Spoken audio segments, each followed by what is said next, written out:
Welcome to the Booktopia podcast. I'm Sarah McDuling, and I'm so happy to be here today with Dr. Kirstin Ferguson and Catherine Foss to talk about their new book, Womankind. It's great to be here. Thank you. Thanks for having us. Now, can you tell us a little bit about this amazing book? Absolutely. We're just so excited that it's here and it's available for people to read, because it all began with an idea I had on a beach in Christmas last year, where I was really fed up with the amount of denigration you see of women online. Anyone who uses social media, you can't help but notice the amount of just vitriol that there is for women. And one day I just had enough, and I decided that I wanted to try and make my newsfeed a bit more positive, and I ended up wanting to celebrate a woman, and I ended up celebrating my mum, but I didn't tell anyone that. And I asked her 4 questions and got her to share some photos, and I posted it as a thread of tweets. And for once, there was a bit nicer, mood and tone on Twitter for that very brief moment. So I made a commitment then and there to see if I could celebrate 2 women every single day of 2017. And I had no idea how I was going to do that or if it was even possible. But by the end of the year, I'd managed to celebrate 757 women from 37 countries around the world. And what began as just a simple way to try and make something positive of what can be a really harsh online environment for women turned into something much, much more. And in fact, it moved on from being about that original idea of wanting to find a way to counter trolls, and in fact it became this movement of women supporting women. And that's what I've teamed up with Catherine, who was one of the women I was able to celebrate. I was very honoured to celebrate Catherine as well. And we had a lovely high tea, as ladies do. We had a cup of tea and we said, I think this is showing a lot more than what we originally expected, and what is it telling us about women? And that's how we're here today. And wasn't it fascinating when you think back to that conversation, Kirstin, because that was kind of mid 2017. So we'd seen the women's marches around the world. The biggest march ever in the US was one of the women's marches after the Trump election. But it was well before something like Me Too came along, or Time's Up. So this incredible wave that Kirstin had actually, very timely, you'd picked up on that. And it was very much about women stepping up together, telling their stories, sharing their experience, and also because they were fed up. So at a whole lot of levels, women were saying, this idea that we all stab each other in the back, that we don't support each other is bunkum. And also, here's our testimony. Here's what we want to tell you. There's good old-fashioned sisterhood actually in operation here. And as we started writing the book and analysing what had happened with this amazing campaign of Kirstin's, but then also what was happening elsewhere, we realised we were onto something that was gold, real gold. Yeah. And so many women wanted to participate in this campaign, and they were not women that would normally put themselves forward for anything. And I had said at the very start that I believe, and I still believe, every woman is a role model, whatever they're doing. And too often we only hear from high-profile women or from women who might have won a Nobel Prize or done something else extraordinary, whereas what we know is that the women around us every day are doing incredible things in classrooms and in hospitals and in the home with their kids or in care facilities looking after the elderly. It doesn't matter. Every woman is a role model. And this campaign really showed that 757 times, because each woman participated in exactly the same way. So there were high-profile women involved, but they were far outnumbered by just women like all of us, and they had to answer exactly the same questions. They were celebrated in exactly the same way. And frankly, their stories were often more inspiring, more interesting, because they're the stories we don't often hear. That's and right. I think that was one of the things that got so many women participating that might not otherwise have participated in. And so this book is really a celebration of women generally and the way that we are all doing things that are extraordinary, and to remind each other of that. Exactly. And this book is about power. It's about enormous power. So one of the things that was a penny dropping moment for me, and I said this to Kirstin when she first asked me if I'd put my profile up, and I'd seen the campaign. I thought, oh, that's great, but I was also thinking, oh yeah, well, it's great, but is it going to change anything? We've got these embedded problems, the gender pay gap, things I've been reporting on for nearly 30 years. What was the moment for me of understanding the power of this was seeing that unfold, that women were fascinated by each other's experiences, regardless of whether they were a high flyer or not. They were learning from each other. There was enormous strength in the sisterhood the old-fashioned idea of the sisterhood. And I think that it would be true to say that that has generally been trivialised. That's been seen as being a bit peripheral. Oh, you women, you're having your coffee morning, or you're part of your mother's group, or what are you women talking about? In fact, we've got a number of quotes in the book from some really amazing women saying, yeah, I've noticed that in a workplace. If women are standing around together, a bloke will invariably say, what are you up to? What are you hatching? Having a gossip, are you? And we tend to dismiss it, whereas in fact it's an incredible source of strength and change. Because I think what we're actually seeing unfolding now is a massive change and a power shift. And I think that this book and this campaign has tapped into something quite profound. Yeah, it has. And one of the other sort of themes through the book that we talk about is something I'd come up with. Again, this is all accidental. So Celebrating Women, the campaign was accidental, as so many ideas are. But the concept of if a woman should be so successful, we should drop the ladder down for the next woman behind and help them up. This campaign, and something that I strongly believe, I know Catherine does as well, is that it's taught us to forget the ladder. The ladder is such a stupid analogy because only ever one person can be on that ladder at a time. And in fact, you hold on to it for dear life so that no one can get past. Because it's the only chance. Yeah, well, that's it. Yeah. Whereas what this campaign and what we try and write about in the book is that it's possible for us all to throw down a big fishing net and lift up many, many women together. And that's what Womankind is all about. It's looking at ways that networks have been doing that for a very long time. Way back, in fact. When we looked into the history of it, I mean, women have always come together. And that's partly because, by the way, of course, men do as well.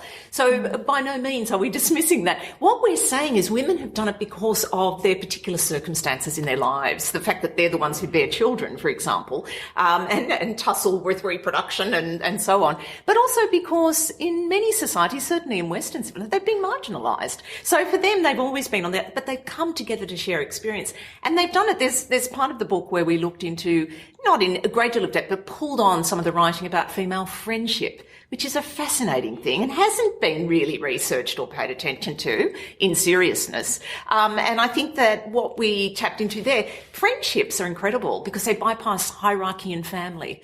You know, you can be friends as women right across boundaries. And I think, again, the campaign really uncovered that, didn't it? Women who'd made connections across all kinds of barriers and so on and found each other were really helping them get through life, basically. So I think that part of it was also, again, to me, that was quite an eye-opener as well. And I thought, I've seen that happen so much in the workplace, and that's something that I've been talking to groups in the workplace for many years, and many organisations do have a women's network, and they're a source of untapped strength. And I think one of the things that we came to in the book is there's a huge amount of organisations and employers can learn from what women's networks come up with and how they operate.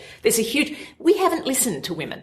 We haven't asked them, how does this work for you? What would be better for you? How would you find it easier to do your job even better and more consistently? And in fact, a lot of that's already there. And so there's a part of the end of the book which is really about what organisations can learn from all of this as well.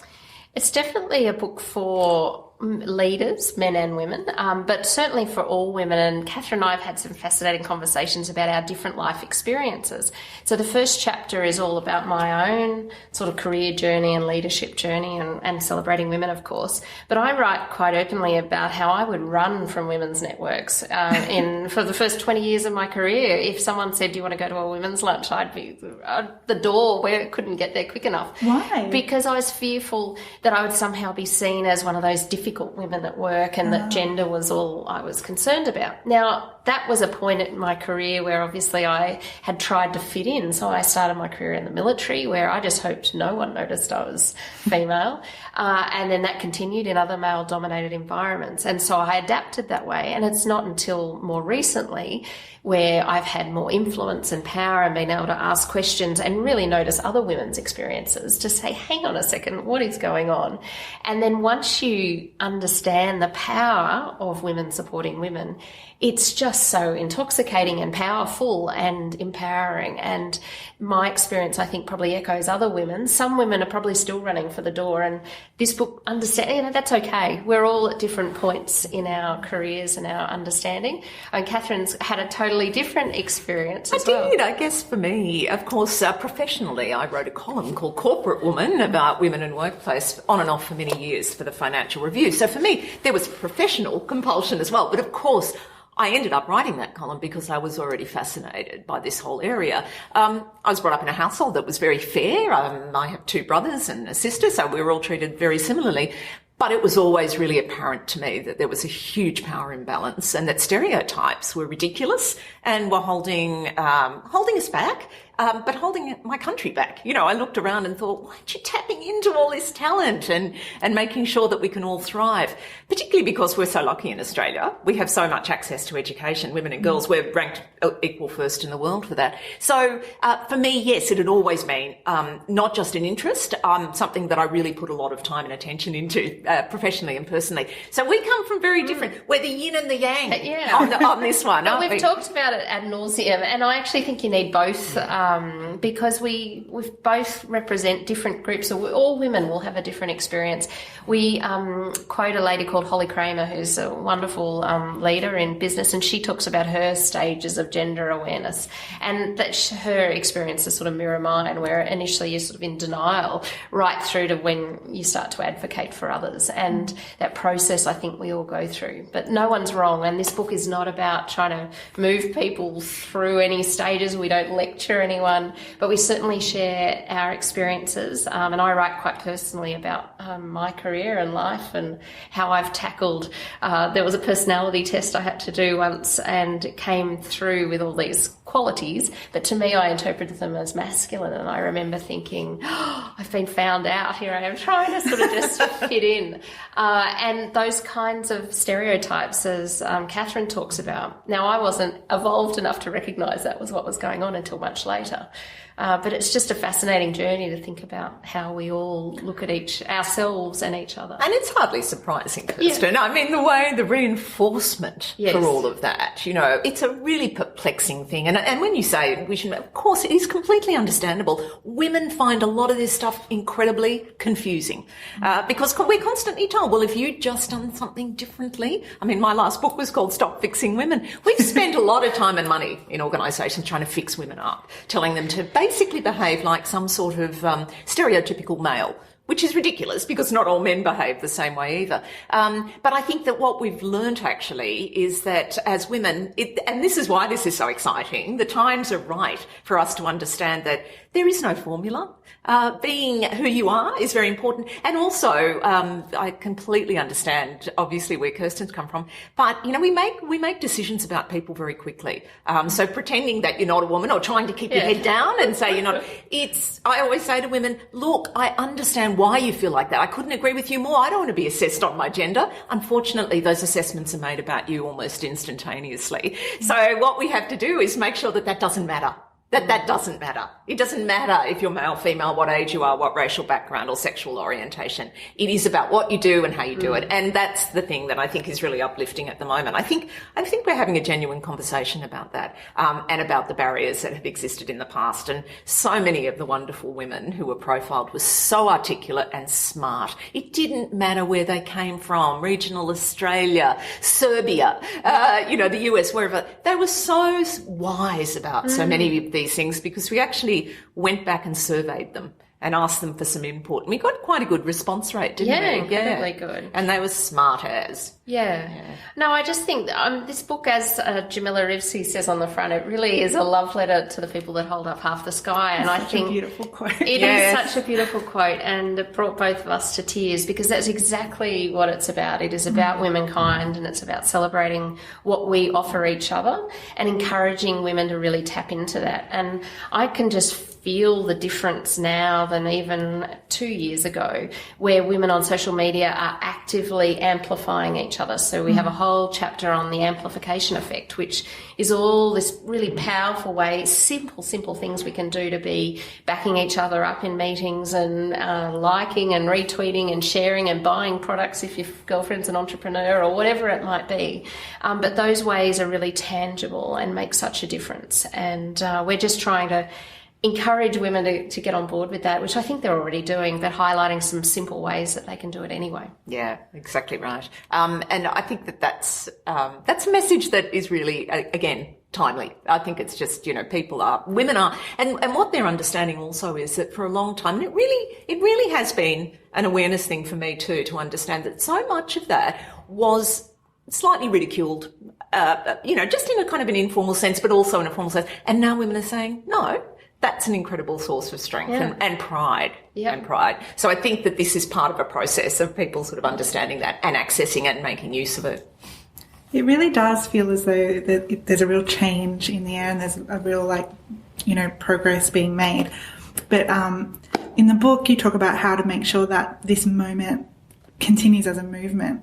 Do you have any thoughts on how that can happen? Like what we need to do? Yeah, I think so. I mean, Kirstin's already mentioned, we've been quite practical in the book. So we've set out our sort of stance and why we think it's so important that we look at the lessons from celebrating women. But I think in terms of keeping it going, I think that we've actually painted some tactics. We've actually put together some amplification tips on how you can do that. And I think that we've also said to women, we're not asking you to do something. We're not setting you a to-do list, actually, because most of you are already doing this. What we're saying to you is do more of it.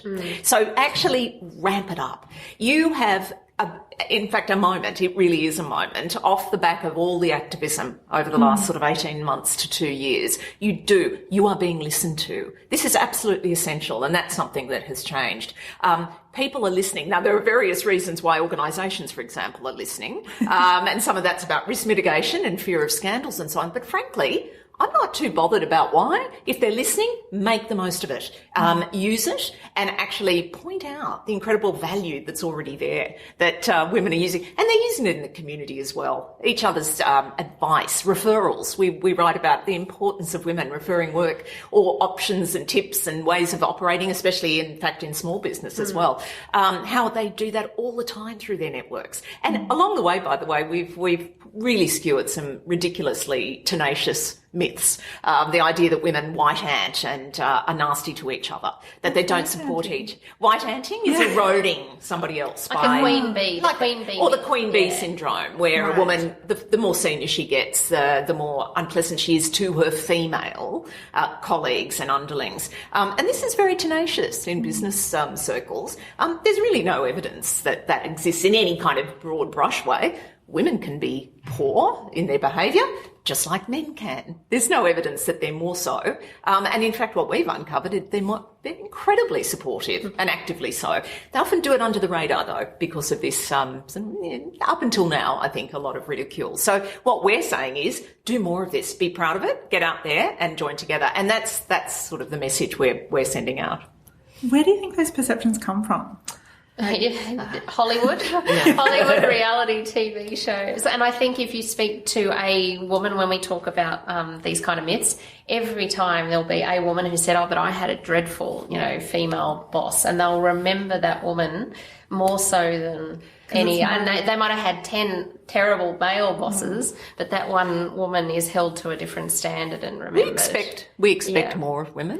So it does go back to tenacious stereotypes, female and male. And one of the ones that we know from umpteen studies in the workplace is that women are expected to be more caring in the workplace, but are seen as less competent than men across numerous studies. So this is very tenacious, and it's operated for years. So we hold women to higher standards. And of course, because they're in the minority, generally in management roles or leadership roles or wherever in authority, they're much more visible. So they stand out, and so we attack them. And we only have to think back, in fact, in politics to what happened to Julia Gillard, but there's examples in Hillary Clinton, examples in the business world as well. So it's fraught.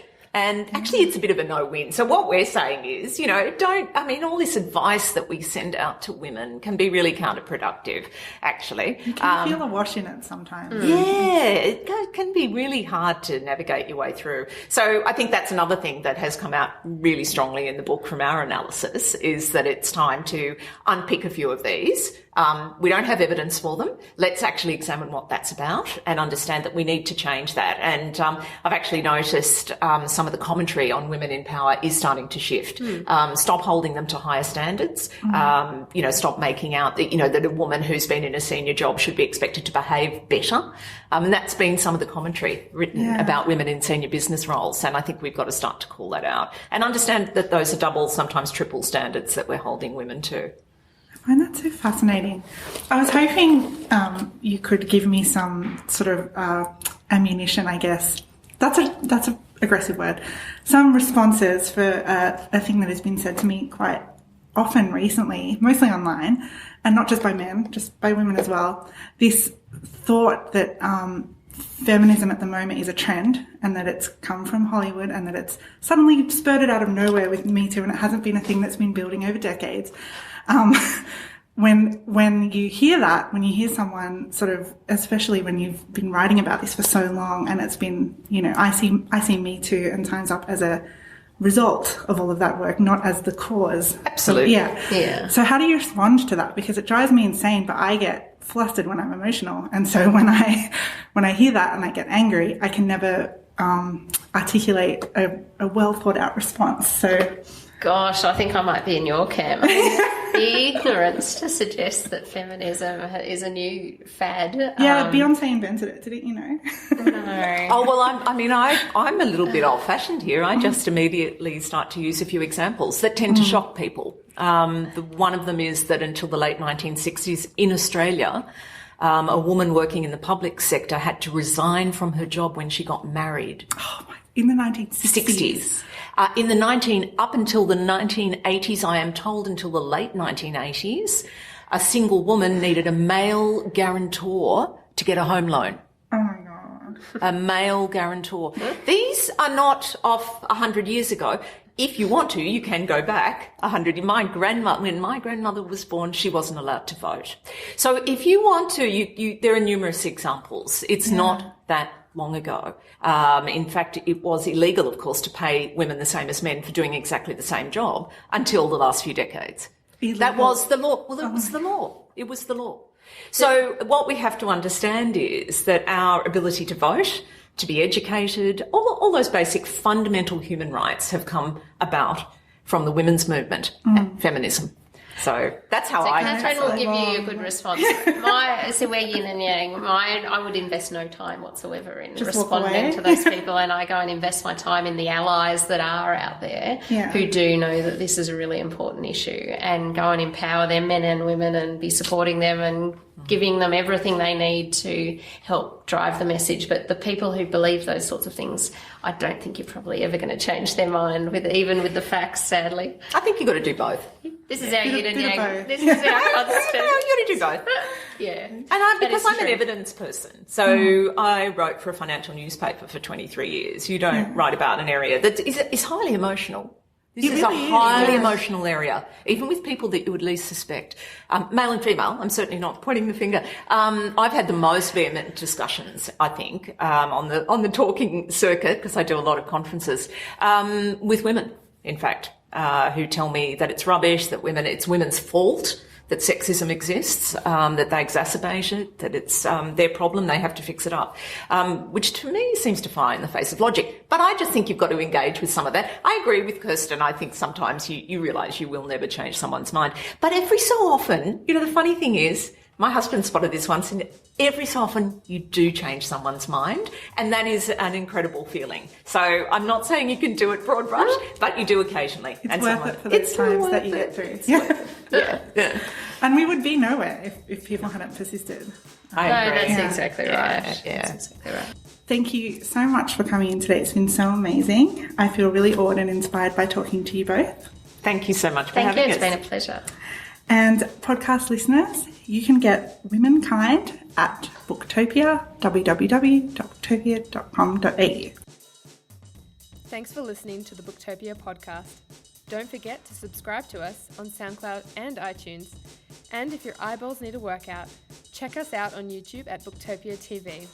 And don't forget, for all books featured on this episode and all episodes of the Booktopia podcast, head to Booktopia, Australia's local bookstore, at www.booktopia.com.au. Thanks for listening.